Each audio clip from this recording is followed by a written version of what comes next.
1994년 늦가을에 어느 토요일 오후, 대구의 유명 놀이공원 드림월드는 나들이객들의 웃음소리로 가득했습니다.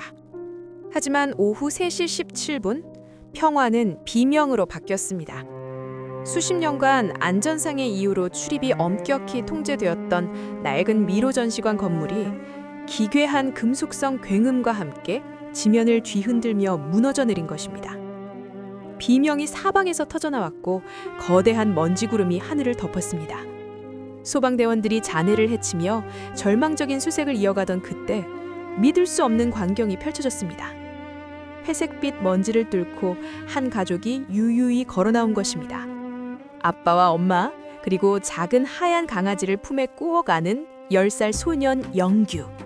놀라운 것은 그들의 항티였습니다. 2층 높이의 콘크리트 건물이 완파되었음에도 불구하고 그들의 옷은 방금 세탁소에서 찾아온 듯 정갈했고 머리카락에는 먼지 한 털 앉아있지 않았습니다.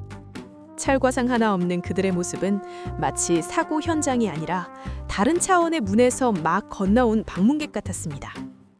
현장 감식반은 잔해 속에서 물리적으로 설명 불가능한 현상을 목격했습니다.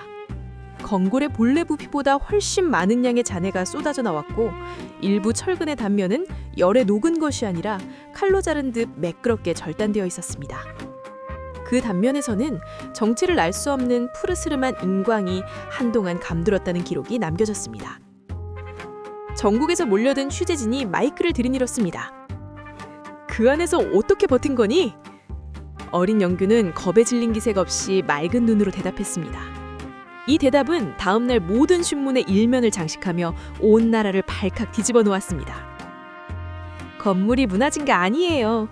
우린 마법의 미로에 잠시 들어갔던 거예요.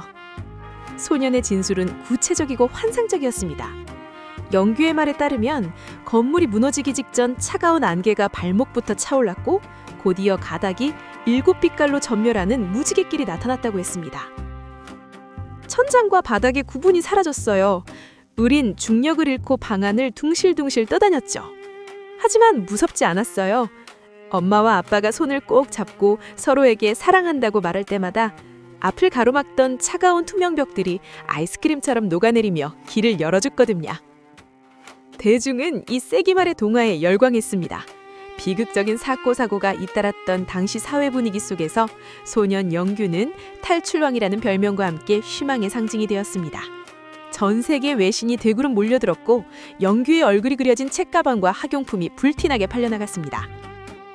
그러나 영광은 짧았습니다. 영균의 가족에게 막대한 후원금과 광고 제의가 쏟아지자 시기와 질투 섞인 의심이 고개를 들기 시작했습니다. PC통신 하이텔과 천리안을 중심으로 1994 미로 자작극이라는 괴문서가 급속도로 퍼졌습니다. 경영난에 허덕이던 놀이공원 측이 폐쇄 예정인 건물을 폭발하며 연출한 쇼라는 설, 영규의 부모가 빚을 갚기 위해 아이에게 판타지 소설의 내용을 암기시켰다는 음모론이 힘을 얻었습니다.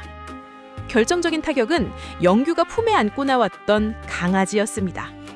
인근 애견샵에서 사고 직전 판매된 품종견이라는 영수증 제보가 이어지자 민심은 급격히 냉각되었습니다. 공중부양해봐라! 사기꾼 가족!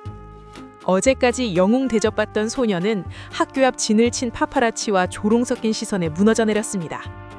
결국 영균의 가족은 어느 날 밤 짐도 챙기지 못한 채 대한민국에서 증발했습니다. 밀양썰, 동반자살설, 산속 은거설 등 무수한 소문만을 남긴 채 탈출랑의 전설은 잔혹한 사기극의 기록으로 받제되었습니다. 하지만 그들이 떠난 대구의 낡은 아파트 벽지열에서는 기이한 낚셔들이 발견되었습니다.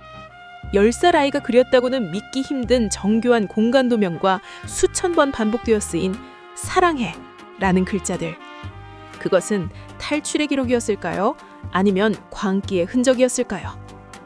그로부터 30여 년이 흐른 가을, 한 미스터리 커뮤니티에 사라진 탈출왕 영규를 찾았다는 글이 올라오며 잠들었던 진실의 문이 다시 열렸습니다. 작성자는 3년간 영규의 행적을 쫓아온 집요한 지적자였습니다. 그가 제시한 근거는 명확했습니다. 첫째, 1994년 소년의 본명과 현재 대구에서 활동 중인 현대미술작가 김영규의 이름이 일치한다는 점. 둘째, 귀 모양과 눈매 등 성인이 되어도 변하지 않는 신체적 특징이 일치한다는 점.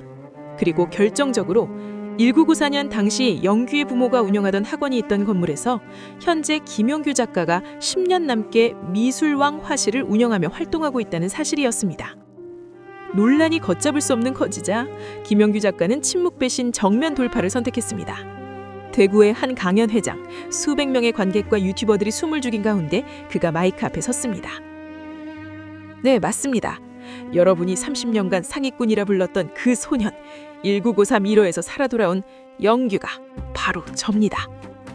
강연장은 비명과도 같은 혼성으로 가득했습니다. 누군가는 분노했고 누군가는 경탄했습니다. 김영규 작가는 담담하게 말을 이어갔습니다. 지난 30년간 이름을 숨기고 그림 뒤에 숨어 살아야 했던 고통, 그리고 왜 다시 세상 밖으로 나왔는지에 대해서 말이죠. 하지만 그날의 마법이 사실이었냐는 질문에는 묘한 미소를 지으며 답변을 피했습니다.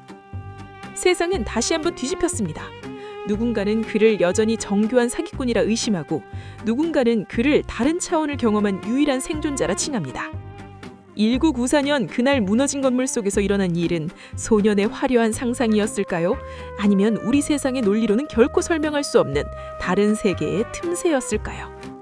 진실은 여전히 대구의 어느 낡은 화실 속 캔버스 너머의 깊은 정격 가운데 숨겨져 있습니다.